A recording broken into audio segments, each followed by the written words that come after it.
This is Peter Osborne from the, actually wearing many hats tonight, the Minisink Valley Historical Society, Port Jervis City Historian, and also a member of the Port Jervis U.S. Constitution Bicentennial Commission. And we're officially opening tonight our new exhibit here at the City Hall in the Common Council Chambers entitled Blessings of Liberty. Our exhibit is a 12-panel exhibit that's in the back of the Common Council room. And the exhibit is being put on in part by the Historical Society, but more importantly by the Bicentennial Commission, which is chaired by Alma LaRue. And the exhibit, as I said, is a 12-panel. It's in part produced by the Project 87 of the American Historical Association and the American Political Science Association as well. And the contributions for the design of the posters came from a number of people, and a number of foundations have made this possible. We'd hope that you come down and see this. So you can come certainly during council meetings to see the exhibit, and of course during the week when the room is open. It's a really beautiful exhibit, and the Constitution Commission is very, very proud to have it here with us. And our first panel is on the Articles of Confederation, and it's building an efficient government. And of course, as our viewers know, this year was the 200th, or we are in the process of celebrating the 200th anniversary of the creation and the signing of the United States Constitution. And this exhibit commemorates that. And let me begin with our first panel here. Under the Articles of Confederation, the national government achieved notable successes in the 6 years before the Constitutional Convention in Philadelphia. The Land Ordinance of 1785 and the Northwest Ordinance of 1787 established an enduring framework for continental expansion. The Confederation Congress also brought the War for Independence to a victorious conclusion. American negotiators gained aid and recognition from foreign powers and secured a favorable peace for the new nation by the Treaty of Paris of 1783. By creating departments for foreign affairs, finance, and war, Congress established precedents for future governmental organization. Yet the central government lacked the power needed to cope with many of the nation's problems. Congress could not control the economic crises of the time because it had no authority to collect taxes, to regulate interstate and foreign commerce, nor did it possess the exclusive right to coin money. Ineffective efforts to resolve interstate conflicts revealed the need for an independent national court system. The Confederation Congress's greatest achievement was simply to survive. By surviving, Congress preserved both the reality of national government and the hope of a more perfect union.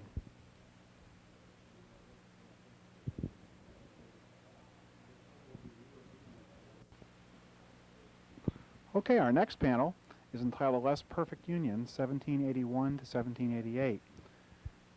During the Confederate years, American commerce suffered a depression resulting from new British trade restrictions and internal economic problems. As currency became scarce, merchants were forced to transact business in goods rather than in coin. Farmers had trouble paying their debts and their taxes, and many feared the loss of their land. People lost confidence in the paper money that some states issued, and public attention increasingly focused on monetary stability. Most of our political evils, James Madison wrote, may be traced to our commercial ones. Shays' Rebellion. American farmers, resentful of their financial burdens, set off a wave of resistance to debt and tax collection.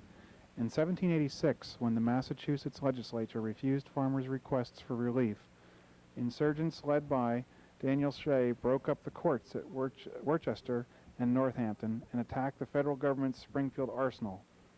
Although by the end of February 1787, state forces had crushed the Massachusetts rebellion, fear of civil disorder hung in the air. Nationalists, exploiting the concern over such lawlessness, advanced and sharpened their arguments for a more powerful federal union.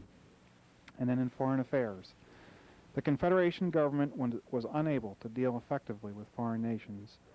Britain refused to abide by the provisions of the Peace Treaty of 1783 and kept her troops in frontier posts. In turn, the United States Congress was too weak to force the states to comply with important treaty stipulations. Spain closed the Mississippi River to the American citizens and levied taxes on American products coming down the river to New Orleans, a crushing blow to farmers in the western United States. George Washington lamented I am really mortified beyond expression that we should, by our conduct, render ourselves ridiculous and contemptible in the eyes of all of Europe. And then our next panel is the Constitutional Convention. This is a photograph of the hall at Philadelphia, decked out as it would have been in 1787. 3 times within a single generation, delegates met in the assembly room of the old State House in Philadelphia and broke with the past to forge new political compacts. The Declaration of Independence called a nation into existence. The Articles of Confederation replaced an informal union with a formal central government. The federal Constitution created a new instrument of government which has endured for 200 years. From May 25th to September 17th, 1787, 55 delegates from 12 states labored in the summer's heat to fulfill Congress's instructions to render a constitution adequate to the exigencies of government. George Washington presided with vigor and tact over the intense and extended debate and the hard-won compromises. In the closing moments of the convention, Benjamin Franklin observed the sun with extended rays carved on the president's chair and predicted a happy future for the new republic. I have often in the course of the session looked at that sun without being able to tell whether it was rising or setting, but now at length I have the happiness to know that it is a rising and not a setting sun.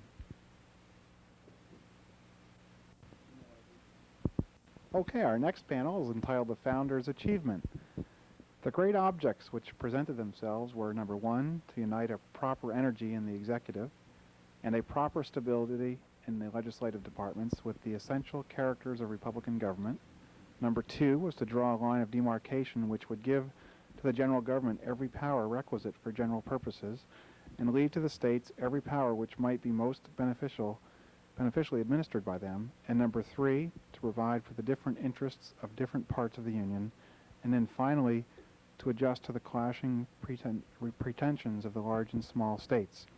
And of course, the most important people of the Constitution Convention are pictured here. The first is George Washington, here in the left corner. We've got James Wilson, who was from Pennsylvania. John Jay, which was from an important family here in New York. Have Alexander Hamilton from New York State, who served in cabinet positions after the government was formed. Governor Morris from Pennsylvania. And probably the most important person singly in the convention was James Madison of Virginia. And his notes, by the way, still survive.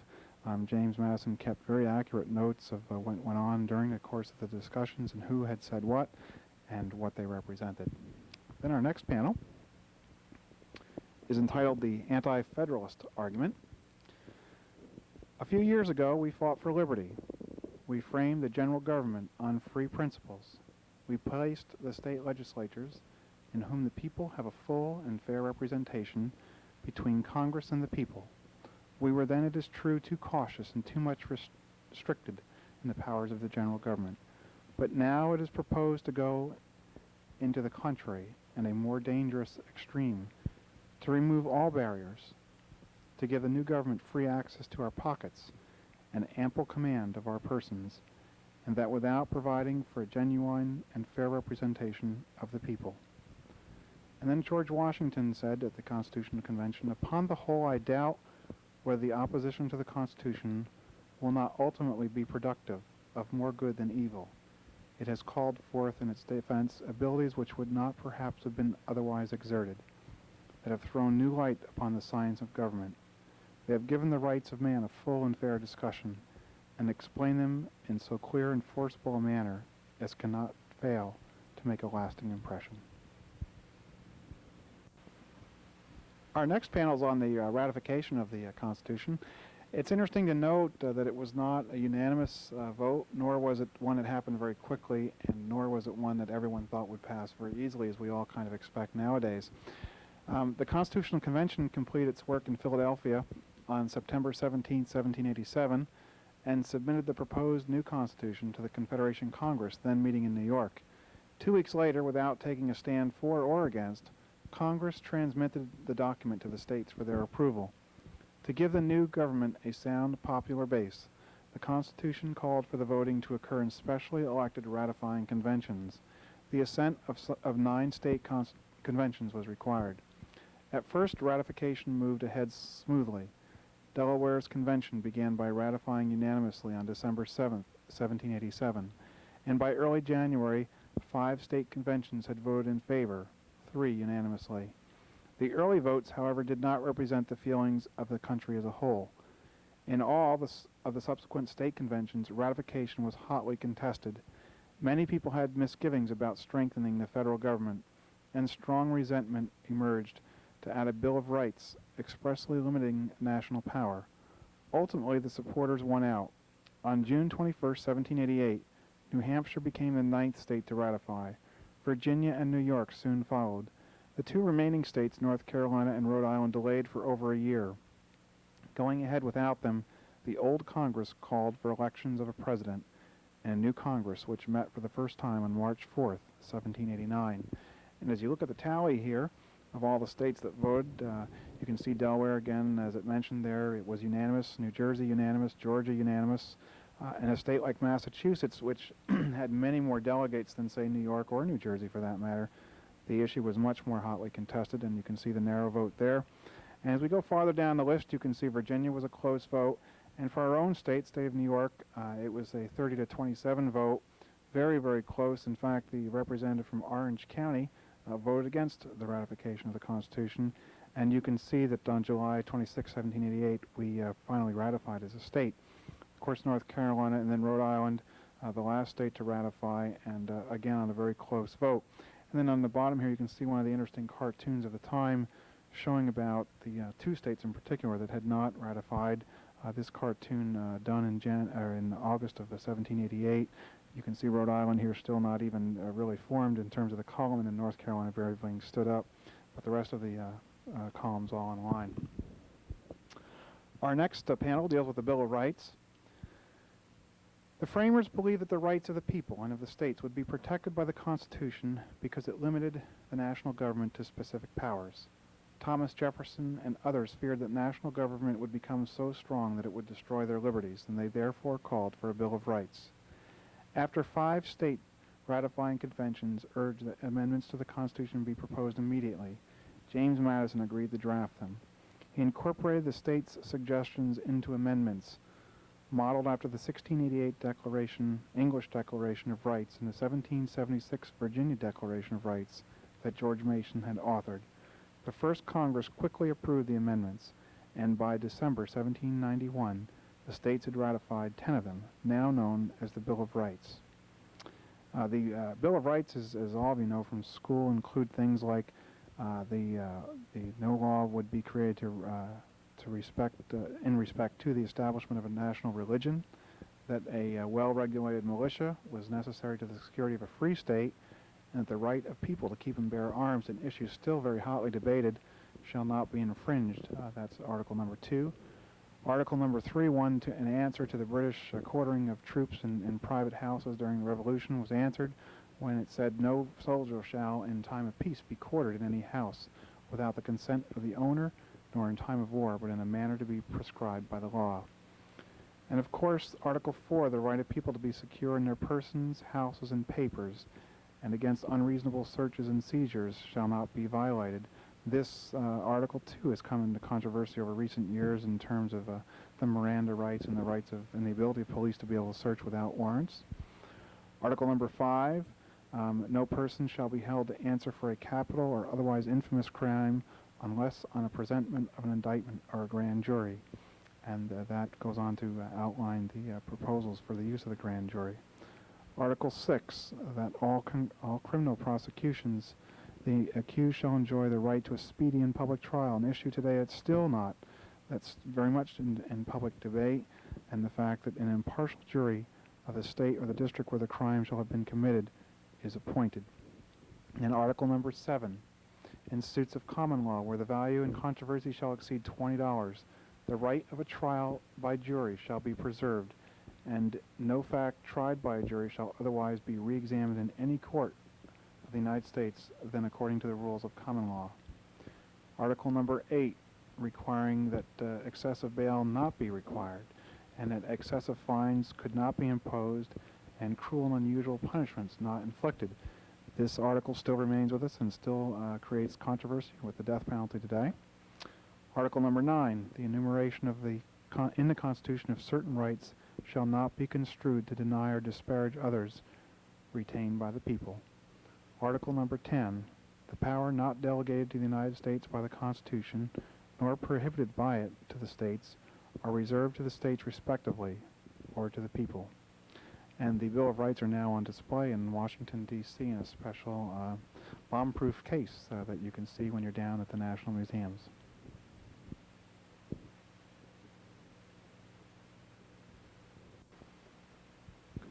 Okay, our next panel is a city plan for the Constitution.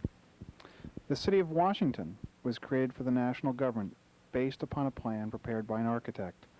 The design of the city reflected the constitutional plan for the government. Like the Constitution, the arrangement of the city emphasized the government's accessibility to the people. No walls guarded the boundaries, no gates kept anyone out. Instead, a network of broad, open avenues led into the capital from all directions. The city of Washington mirrored the constitutional structure of a government of the people, by the people, and for the people. To prevent arbitrary government, the Constitution divided legislative, executive, and judicial authority among 3 separate branches of government. The plan for Washington gave each branch a place of its own, beyond easy reach of the others. The highest ground, now called Capitol Hill, was designated for Congress. Radial avenues reached out from the Capitol to the country, connecting the legislative branch with state and local constituencies. The executive center was located 1.5 miles away. It was reserved for the president's house and apartments that might be built nearby. The independently elected presidency had its own lines of communication, matching those of Congress, reaching out to the country. A wide thoroughfare, now Pennsylvania Avenue, linked the executive and legislative branches. A secluded site was reserved for the Supreme Court, although never occupied by it. The Constitution intended the appointed judges to be sheltered from the electoral and political pressures. Thus, no major avenue connected the court with the presidency or Congress, or an outside constituency. Separated but in clear view of each other and the populace, the geographic position of the 3 branches of government in Washington incorporated the philosophy of the framers of the Constitution. And then our next panel is on the principle of federalism.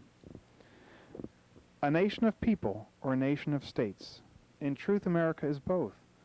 More a nation of states under the Articles of Confederation when each state retained its sovereignty, as well as every power not expressly delegated to the United States, and more a nation of people under the more perfect union achieved in 1787 and 8.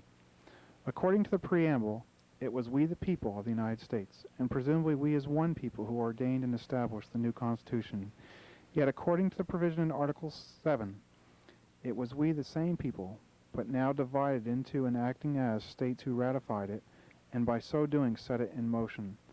This ambiguity is to be found elsewhere in the Constitution. For example, the House of Representatives derives its powers from and represents the people of the United States, but the Senate derives its powers from and represents the states. Madison was clearly correct when he said in Federalist 39 that the Constitution is neither wholly federal nor wholly national, but a composition of both.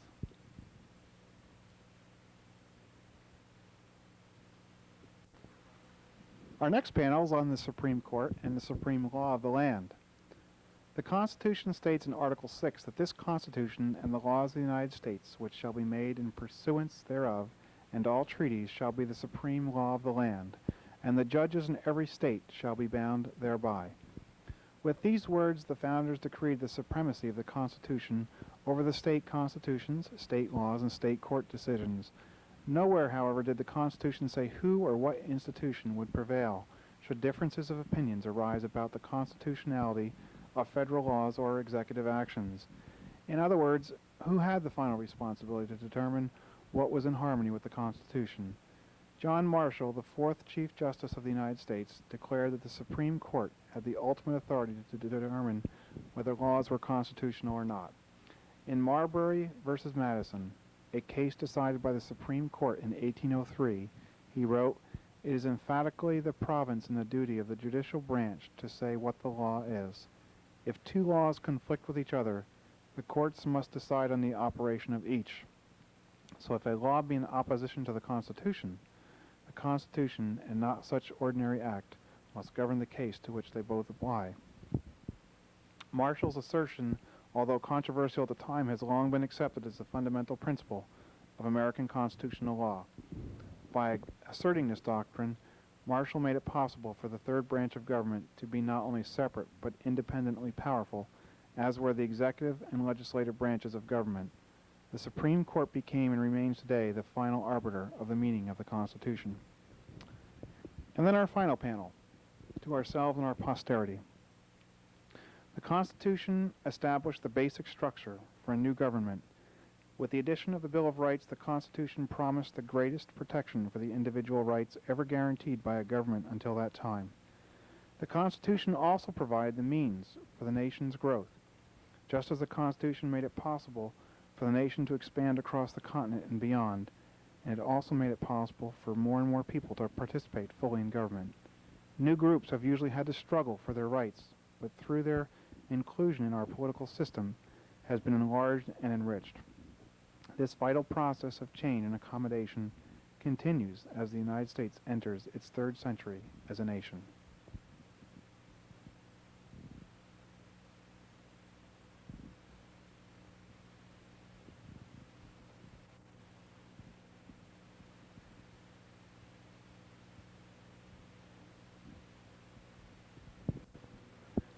And to close our program tonight, we want to once again thank the Port Jervis U.S. Constitution Bicentennial Commission.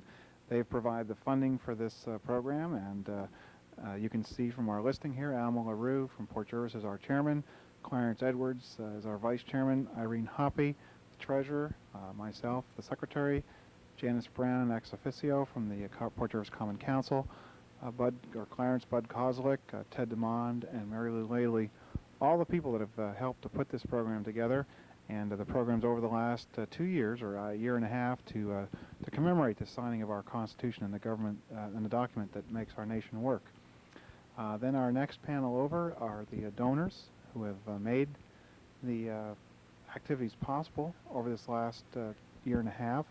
Port Jervis Lodge of Masons, number 328, the Junior Delight Council, number 29, the Daughters of America, the Court Madonna, number 14, Catholic Daughters of America, Port Jervis Knights of Columbus, number 471, Port Jervis Police Benevolent Association, the AARP, chapter number 2380, the Old Mine Road chapter of the Daughters of the American Revolution, the Orange chapter number 33, Order of the Eastern Star, the N. Taft chapter number 446, the Past Matrons and Past Patrons Association, number 446, Port Jervis Democratic Committee, Port Jervis Republican Committee, the BPOE number 645, Port Jervis Senior Citizens Club, Tri-States Naval Ship Post number 7241, the Rusa Fleming Post 161 Auxiliary, and we've got to go over to the Rotary Club of Port Jervis, the Kiwanis Club of Port Jervis, Sid Sikowski, Rael McLaughlin, Mary Woolshide, Virginia Chant, Anonymous, Bernard Carroll Auto Sales, A&W Products, Skydyne Incorporated, Colmar Laboratories, Ed Smith Auto Sales, North Star Bank, Wilder Manufacturing, Knight Funeral Home, Gray Funeral Home, Key Bank, and C&D Power Systems. And to conclude our program tonight with the blessings of liberty, it seems to me that I can make one final observation, and that is that after 200 years of that meeting in Philadelphia, where a committee was really drawing up a government that they were not empowered to do, that our governmental system still works to this day. That 200 years later, the Constitution is a flexible document that has seemed to change with the times and meet the changing needs of our country. And the fact is that it even works and has worked so well for so long is simply an incredible thing. And the other thing that has always amazed me about the Constitution is that at the time that it was written, there was this great gathering of minds in terms of government, in terms of politics, in terms of law, none of which I probably will ever see again. And there has never been a gathering since of such great minds at one time in one place that were able to put together such a great government and a great system. And so this is Peter Osborne from Access 8. I want to conclude our program tonight by thanking you for joining us, and we hope that you'll come down and see the Blessings of Liberty, which has been put on by the Port Jervis Constitution Commission, Bicentennial Commission organization, and it'll be here at City Hall in the Common Council chambers, and will be available for viewing when the room is open. Thank you very much, and good evening.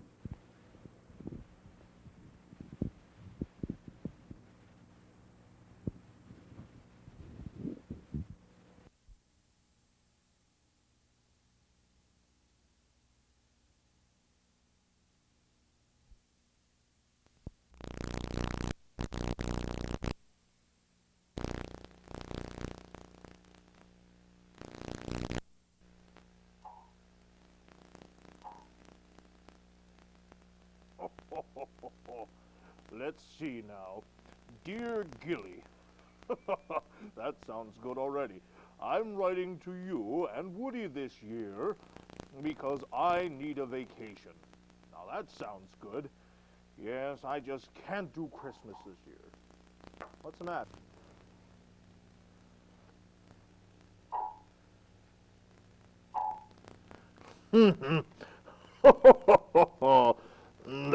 Let's see. Dear Gilly. Oh, that sounds so good. I'm writing to you and Woody this year because I need a vacation. Boy, is that ever true. Yes, I need a vacation. I can't handle Christmas this year. Somehow or another, I've got to get Gilly and Woody together to deliver these gifts for me this year. I'm just getting tired. Well, I'll write one to Gilly and Woody, and here, I'll write a memo, and I'll write one to Wilson and Cookie, I think. Yes. And Woody and Gilly and Wilson, yes. Well, I'll give this to my main elf, and we'll send a letter out to both, and whoever I get, that'll be fine. I'll finally get a rest this year. Let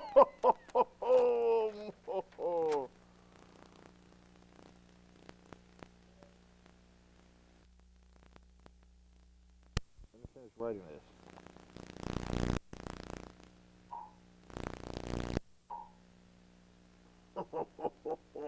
I think this'll do it. Dear Woody and Gilly, I'm writing to you this year because I need a vacation.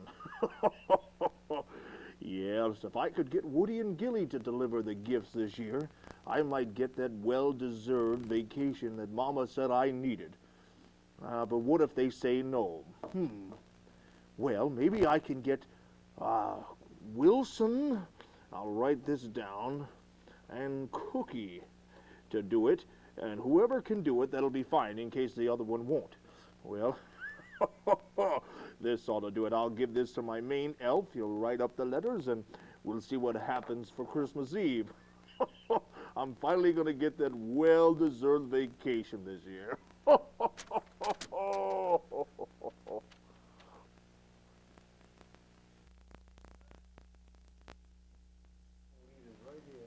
Yep.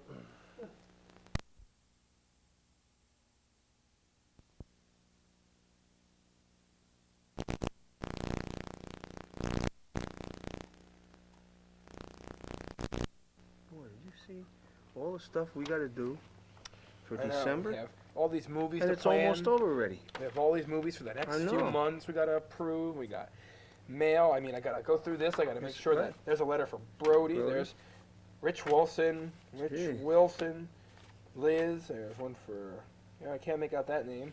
Another one for Brody. Hey, we got a letter. Oh, boy. Heck with their letters.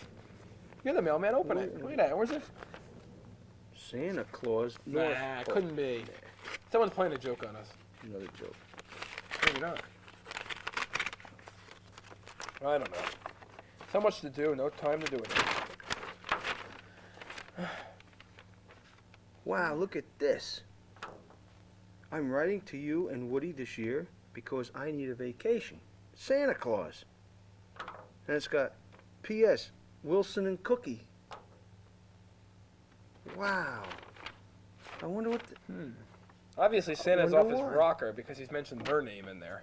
Yeah. Why though? But wait a second. Why? I forgot the rest of it here. I need a vacation because I'm getting too old to be going all over the world giving presents to everybody. My feet are just not going to let me do it this year. So I'm asking you two to take over my route. The reindeer have all been fed and Rudolph's nose is glowing as bright as ever, so you'll have no problems flying my sled. My elves will lend you all the cooperation you need. RVS. I think we have to go to the North Pole, I think. North Pole? Yes. It's cold in the North Pole. I know it's cold in the North Pole, but we better go up there and find out what's what. We messed up. I gotta do this over. Why? Hold on, man. The phone rang too. Yeah, all right. Cut. Hold on.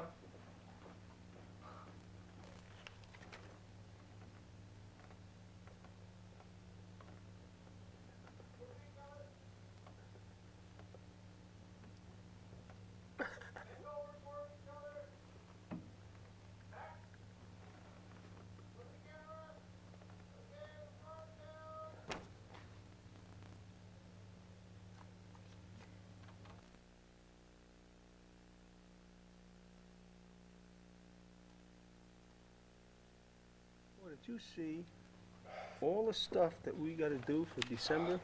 Tell me And- about it. All these movies to plan. Right. Oh, look I at can't this. believe that. I forgot to distribute the mail today when I cleaned out Wow. the post office box. Look at this. Oh, you got some Brody. Right. What's that? It looks like Liz's name. Yeah. There's one for Carol. There's one for Brody. Here's one to. Oh, I can't make out the name. Woody and Gilly. Hey.